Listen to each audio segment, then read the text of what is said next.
The last time I took a bold stand was with regard to AI in the university environment. We established an AI committee, an AI policy. Sometimes as a leader, we have to build a foundation and not know what the house is gonna look like later. And I think with AI, that's how everyone feels. Leaving the Air Force and taking a stand for kids who couldn't see beyond the 4 street corners that they lived in. I now find myself helping other leaders stand in the gap between what is and what should be. It's the courage that I took because it's a very hard space to be in healthcare. Really getting into a complex space and test your ability to really deliver during that. I call it resiliency. I took a bold stand when I started to make Colorado whiskey. I'm self-taught, starting in 300 square feet, bucketing mash and distillate really shaped who I would be as a leader. The courage to speak truth to power, telling them something that they likely don't really want to hear, but it's important to have that courage. I had to build a team of technical innovators. Worked with my client to say, I know that you want some of these folks on the team, but those aren't really what's needed. But knowing what I know, I won't be on your team if that's the case. We were all successful in the end for what we had to deliver. We took an initiative with the organization to rebrand and rename the company. We believe in differentiating ourselves in the market and how we do business. We made the decision to restructure our team around only our top players. There was more energy, there was more work getting done, there was more opportunities. 20% of our inputs were causing 80% of our outputs. And this now as a leader is something I challenge myself and think about every single day. I was a grad student and found a topic that no one knew anything about. There are many questions that many people don't know the answers to.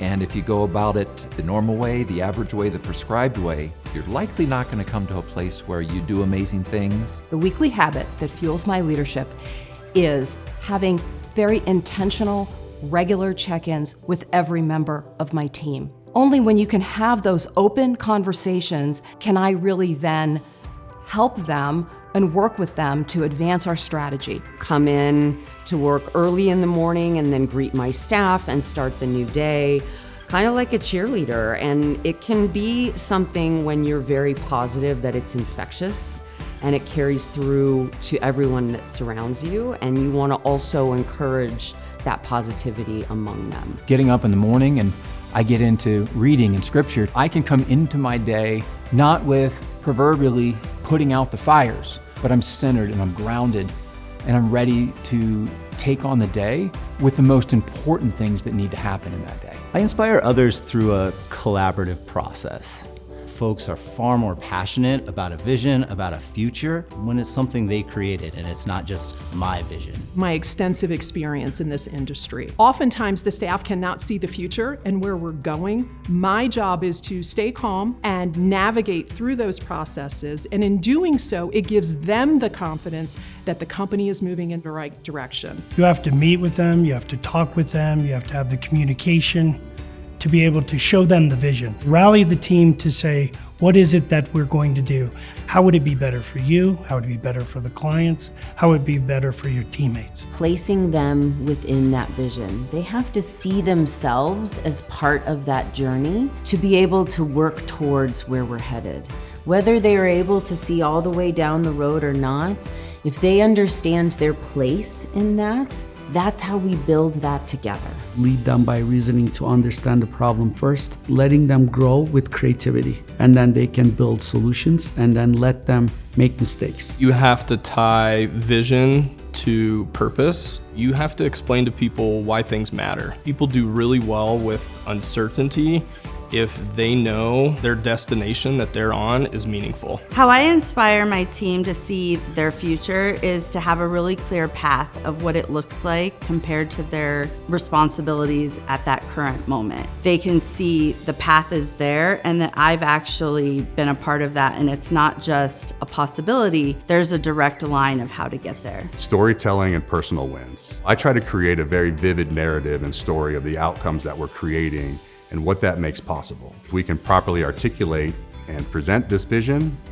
our team members make the decision to move from passengers into partners. I try to provide these opportunities for people to challenge themselves and see that there's something more than they thought possible. Say, hey, it's okay, take a chance, and if you fail, that's a success. You invite them on a journey with you. Others will naturally follow because they believe in your vision and they believe in the journey that you're on. My leadership journey shifted from business to purpose, leading a department that had a variety of units that all needed turnarounds. That's when my journey shifted from looking at everything with a business lens to anchoring myself in empathy. My leadership journey was one that started with purpose. I don't think I was showing up as a leader in the way that I wanted to. There was a point in time that I consciously chose to look at who I was as a leader and to figure out how I could grow. I see my leadership being successful when I can watch somebody grow, lead their teams, and watch their career transform to new heights. When we really started to understand what our clients did for a living, we turned into a builder. I want to understand, and I want my staff to understand, what do our clients do? I want them to feel that they have the backing they need from the office, and I want them to go home every night to their families feeling like they've accomplished something that no one else can do.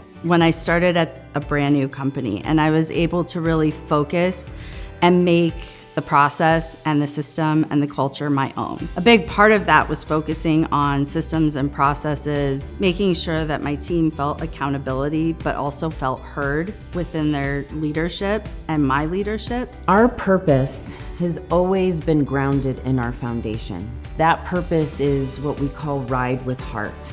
And that is about how we show up fully and presently and what we bring to the table in every interaction. We're in dance. And so out of the gate, that is the purpose. As I evolved as a leader, the business end was always there, but I got a little more nuanced about how I was doing it. Then being able to complete that full circle as a business with such a solid purpose is something I'm very proud of. I realized the impact that I was having on other people.